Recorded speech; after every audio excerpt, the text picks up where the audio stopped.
ஸ்ரீமன்னாராயணியம் ஸ்ரீ நாராயண பட்டத்ரி திருவடிகளே சரணம். 54வது தசகம் காளியன் வரலாறு. த்வத் சேவோத்கஹ சௌபரிர் நாம பூர்வம் காலிந்த்யந்த த்வாதசாப்தம் தபஸ்யன் மீனவ்ராதே ஸ்நேகவான் போகலோலே दार्शं साक्षादै शदाग्रे कदाचित् त्वत्वाहं तं सक्षुधं दृक्षसूनुं मीनं कञ्जीं ऐषदं लक्षयन् सह तप्तसिद्धे शब्दवान् अत्र सेत्वं जन्तून् भोक्ता जीवितं साभिभोमोक्ता तस्मिन् काले कालियश्वेलतर्बात् सर्बाराधे कल्पितं भागमस्नन् देन क्रोधात् त्वत्पदाम्बोजभाजां पक्षशिब्ध तद्दुरापं वयोगात् घोरे तस्मिन् सूरजानीरवासे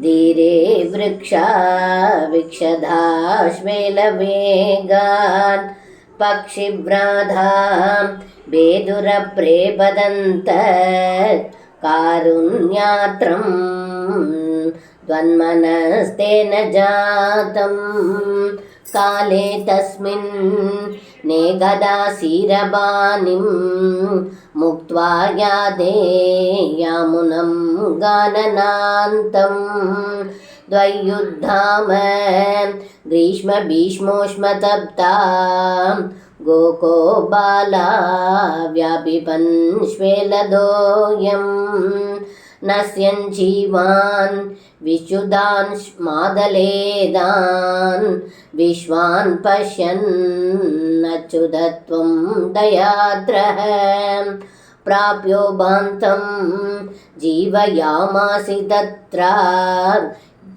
पीयूषाम्भो वर्षिभिः श्रीगडाक्षैः किं जातो हर्षवर्षादिरेकः सर्वाङ्गेष्विद्युद्धिता गोपसङ्गाः दृष्ट्वा क्रेत्वां त्वत्कृतं तद्विदन्तस्त्वामालिङ्गन् दृष्टनाना प्रभावाः गावश्चैवं लब्धजीवाक्षणेन स्पीदानन्दास्त्वां च दृष्ट्वा पुरस्तात् द्राघावृहुः सर्वदो हर्षबाष्पं व्यामुञ्जन्यो मन्दमुद्यन्निनादाः रोमाञ्चोऽयं सर्वदो न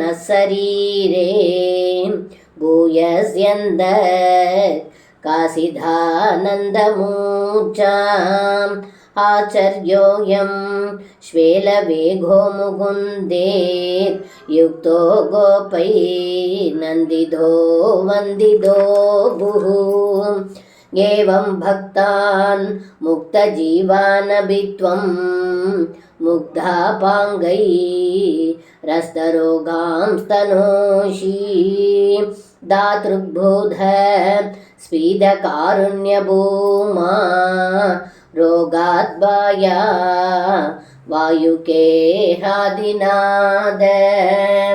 सर्वं कृष्णार्पणं. श्री गुरुवायूरप्पन् तिरुवडिगले शरणम्.